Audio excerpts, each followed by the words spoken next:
Joining us now on the Megacast is Mike Kent. He is the Public Relations Manager for Traverse City Tourism and is back with us once again to talk about all things fall in Traverse City. Mike, thanks for being with us today. Hey, great to see you again. It seems like every time I talk to you, we have got spectacular weather. And the same is happening today. I've been watching the forecast for both yesterday and today for the last week or so, and it looked like it was going to be rainy. It is just beautiful. Sunshine, looking out over Grand Traverse Bay. It's beautiful blue water.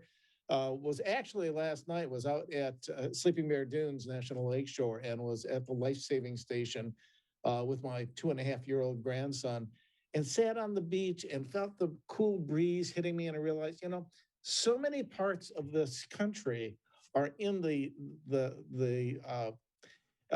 furnace, and yet, man, we have been blessed with some spectacular weather this year. So come on up. Yeah, it's a great time. It's been nice and warm in the state of Michigan, but the humidity is a little bit further down, especially in the northern part of the state where it tends to be a little bit more temperate and cool than other parts of the state as well. And it's a great time to go and discover everything happening in Traverse City. We just talked to a cider mill recently here on the Megacast, and there are a lot of great cider mills in all regions of the state. What are some of your favorites in the Traverse City area? I don't know if I'd call it a cider mill, but Jacob's Farm is just west of Traverse City. They've got a phenomenal corn maze, a great. They've really opened it up to used to just be for the fall events, and now they have live music. They have some phenomenal pizza. Again, take my grandson there because they got a play area, and he absolutely loves it there. So Jacob's Farm has a lot of activities, and it's where a lot of people do go. But the other thing that's very popular, especially this time of year, is going out to the wineries. And I know, Tyler, you and I have talked about this before. We got over 40 wineries that are part of the Traverse Wine Coast. And you can take, either the Leelanau Peninsula or Old Mission Peninsula, and you can do a drive up there. And yeah, look at those colors. That's actually taken from one of the wineries in the area. And sit there, have a sip of wine, and watch this explosion of color taking place out in front of you. And you see the bay in the background also. This is a very popular time for the wineries. It's also the harvest season for the wineries, where you start seeing the grapes being harvested, and you start seeing the next vintage starting to take place. So it's always kind of a special time to take advantage of the fall season. And we talked about the winding roads. There is Old Mission Lighthouse right there, and to be able to take these winding roads, whether it's M22 or Old Mission Peninsula, and you see this explosion of color taking place all around you, and so many scenic lookouts to take in the sights. If you just want to drive, it's a great experience. If you want to stop and do some hiking or biking, we have hundreds of miles of trails, and you and I have talked about the trails just around Traverse City. Brand new Boardman Loop Trail. When we start seeing the colors popping and take a bike ride or a hike on those trails, it's an experience you won't soon forget. Especially with the fall colors coming in, northern Michigan, northern parts of the UP tend to get those colors a little bit earlier than other parts of the state of Michigan. So if you want to get a jump on seeing some of the fall colors here in the Great Lakes state, Traverse City is a great place to start. What are some of your favorite locations in Traverse City and in the local area to explore some of those colors? I mentioned the two of them, really, M22 and Old Mission Peninsula, absolutely fantastic. But there is, and it's open now, and we got to temper things a little bit. We're starting to see a little bit of color. Like I said, I was in Leelanau Peninsula last night, and you see the occasional tree that's got some color on it. If I were to guess, we're maybe at about 5%. We're a good 2-3 weeks away.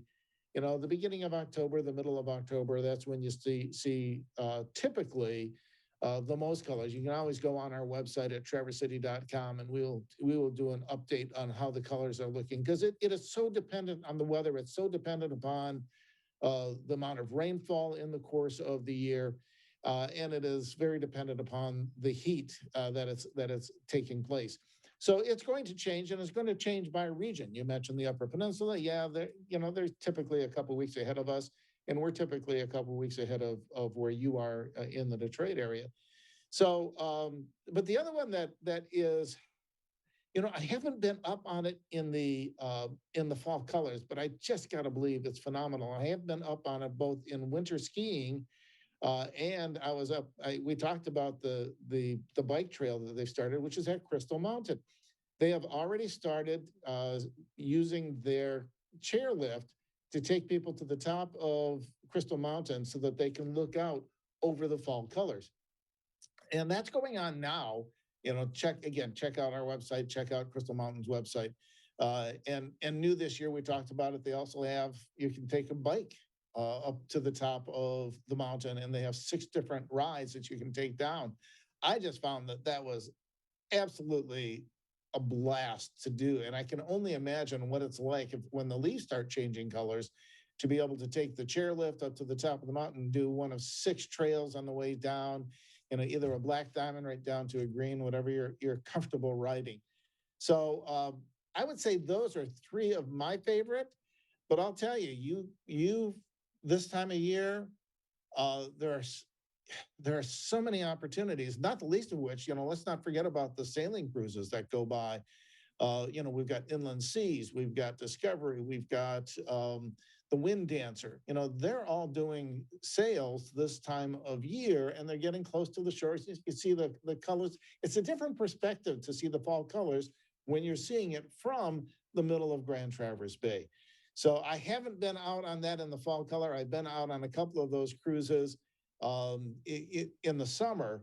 And I can only imagine what the color is like, and the fun of seeing those fall colors through a sailing adventure in the area. We're joined by Mike Kent. He is the public relations manager for Traverse City Tourism, joining us on today's edition of the Megacast.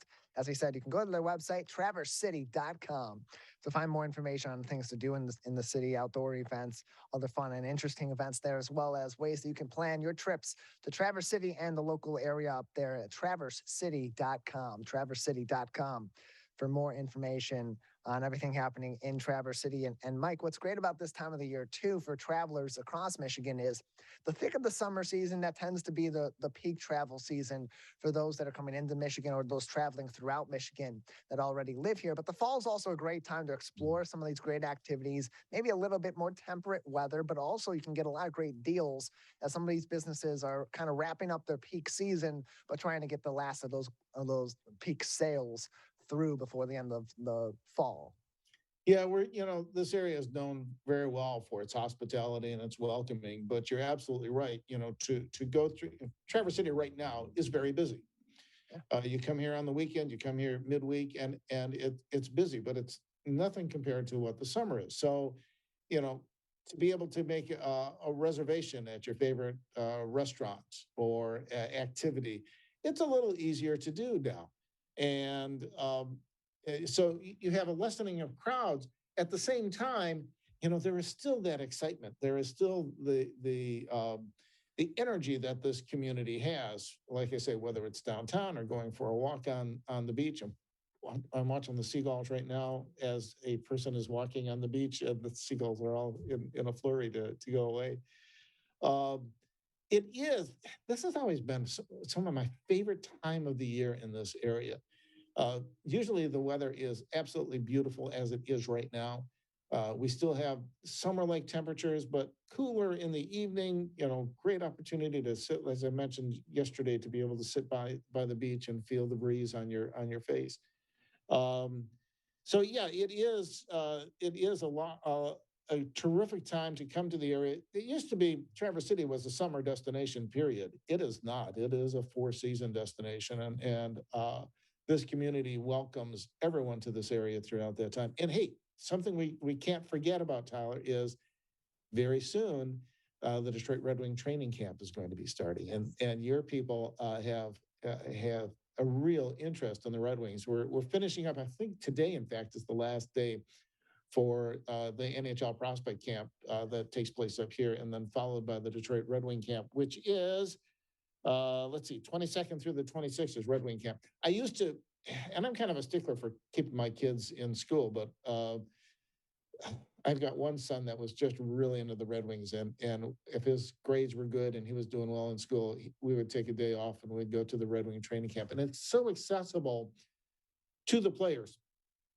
Unlike when you see them at the arena, there it's there's a distance between you. Here, it's a very intimate setting at center ice, so it's a good opportunity to see the Red Wings and the future Red Wings up close and personal, and they're always very friendly. There's always Red Wings sightings. They're hanging out in the evening and going to the different restaurants and bars in the area, and there's always people who are talking about, oh, I saw so and so at the restaurant last night. So get a lot of people to come to the Red Wing training camp, and it's always a fun experience.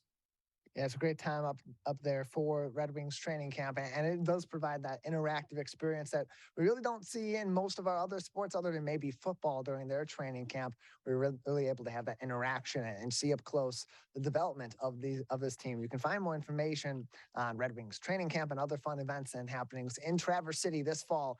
TraverseCity.com for more information on everything happening all throughout the year in the great city of Traverse City and the local area as well. One of the fan favorites for the fall season, you mentioned some of the wineries earlier on, Mike. One of the favorites this November is Beer Week. Tell us about that and how people can participate. Yeah, well, we actually have to separate that because there are two beer weeks. Okay, one to talk about is in Frankfurt. They've got Beer Week October 3rd through the 8th, and then Traverse City has Beer Week November 11th through the 18th.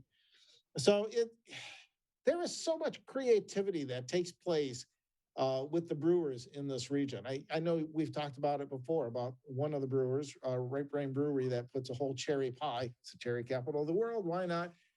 Into their mix and creates a creative drink. And those who are hardcore, no, my beer has to be exactly like this. They might not appreciate it, but that's the cool thing with small batch brewers is they're not afraid to try something different. And putting cherry pie into a brew, I personally like it. My wife is not a big fan.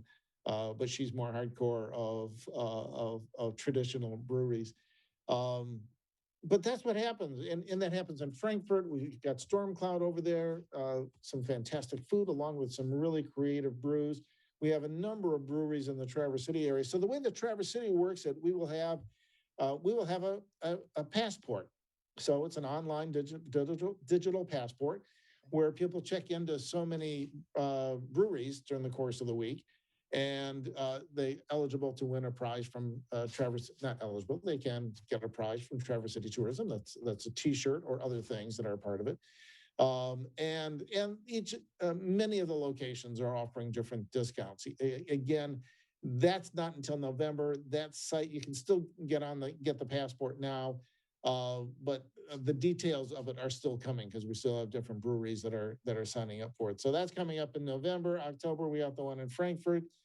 Just a great opportunity to check out the communities and see the craftsmanship that goes into the brews.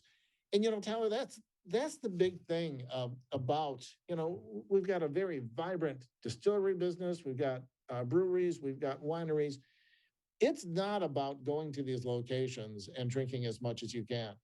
It is about going to those locations and tasting the craftsmanship that goes into it. And all of them, they're very cognizant of this is our opportunity to meet face to face with customers or potential customers to see what goes into the craftsmanship of those brews. And that's the opportunity for Beer Week. That's the opportunity in May when we have Wine Week that's going on in the Traverse City area, is to check out the craftsmanship that they provide. It goes back to the what we talked about earlier, the creativity that they bring. And they're not afraid to try something different. If it doesn't work, they don't try it again. If it works, they got something, right? And when you're dealing with small batch brewers, that's the benefit of that. Well, Mike, we appreciate you joining us. Any other fun events happening in Traverse City we haven't talked about that people should be looking out for this season? We got about a minute left. Yeah, we should talk about Up North Pride Week, which is September 28th through October 2nd. I know we have talked about this before in the past. You know, this area is inclusive to everyone, and we have seen such tremendous advances for acceptance of the LGBTQ plus community here. When they started their Pride March quite a few years ago, I don't know the exact number. You know, there were a couple people that showed up. Excuse me, a couple hundred people that showed up. The last time we had a full march, and that was pre-pandemic, there were 6,000 people that showed up. You know, it's not only the LGBTQ plus community, it is also the supporters of that community. So it's really exciting to see all the events that take place. Again, you mentioned it, travercity.com. You can find all the activities because there's a bunch of things going on all week, with the biggest being the Pride March. And it's just a fun week and a fun event going on. Well, Mike, we appreciate it. Thanks for joining us and telling us more about all things happening in Traverse City this fall. Absolutely, my pleasure.